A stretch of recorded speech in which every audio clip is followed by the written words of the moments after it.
We'll get to the zombies later, because the big news to start off with isn't mutant brain eaters. It's that, drum roll please, I, Rafe Khatchadorian, have managed to stay enrolled at Hills Village Middle School for more than a minute. That's right, you heard me. Since we last spoke, I have not been expelled. Not even suspended. Detention, well, let's not go that far.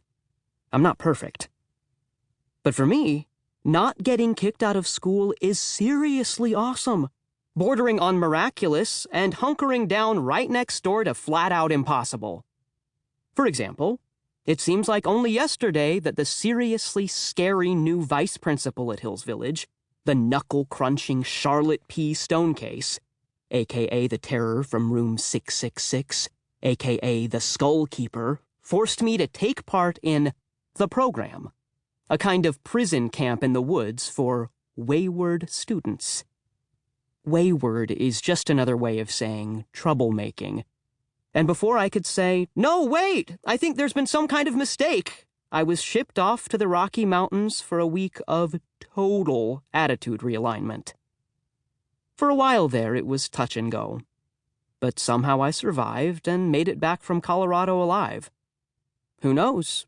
Maybe the bottom line is that VP Stonecase wasn't so far off the mark about what I needed.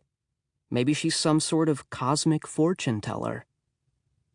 Anyway, this whole not getting into major trouble at Hills Village Middle School situation was so weird that I was convinced the school had been taken over by pod creatures.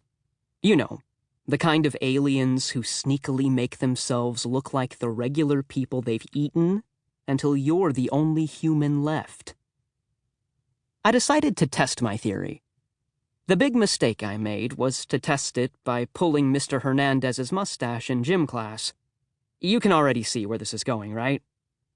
Mr. Hernandez was standing in for Mr. Lattimore, our regular gym teacher, and I had some sort of brain-melting idea that pod people might use fake mustaches or something. Looking back on it, I don't know why I thought the aliens could replicate every other single thing about a person except a mustache.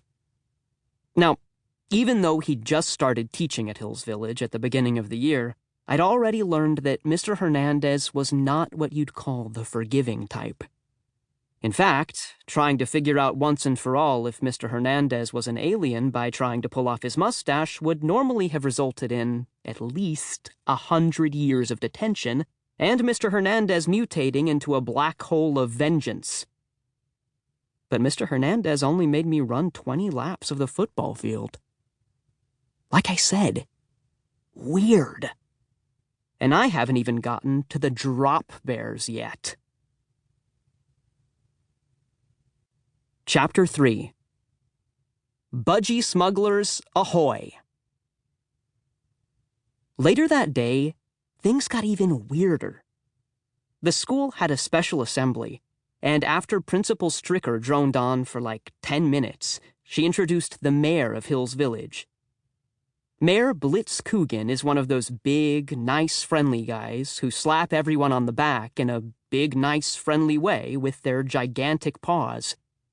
He gave Principal Stricker such a big, nice, friendly pat on the back that she almost coughed up a lung and crowd-surfed off the stage. "Good day, Hills Village," Mayor Coogan boomed into the microphone. "Fair dinkum, it's a bonzer arvo for you and your cobbers to put on the old budgie smugglers and take the planks down the beach to catch a couple of goofy breaks out back." There was a stunned silence. Other than the words Hills Village, nothing Mayor Coogan had said made any sense. We looked at him like he'd lost his mind. Mayor Coogan just stood there smiling like a guy who'd won the lottery. "That's what folks in Australia speak like. I just got back from a trip to Sharks Bay, Australia, where my brother Biff lives, and I've got some very exciting news." Mayor Coogan paused again, like he was announcing the winner of a national TV talent show. "Hills Village is now twinned with Sharks Bay." Mayor Coogan beamed a big smile that made him look like a xylophone was lodged in his mouth, and glanced expectantly.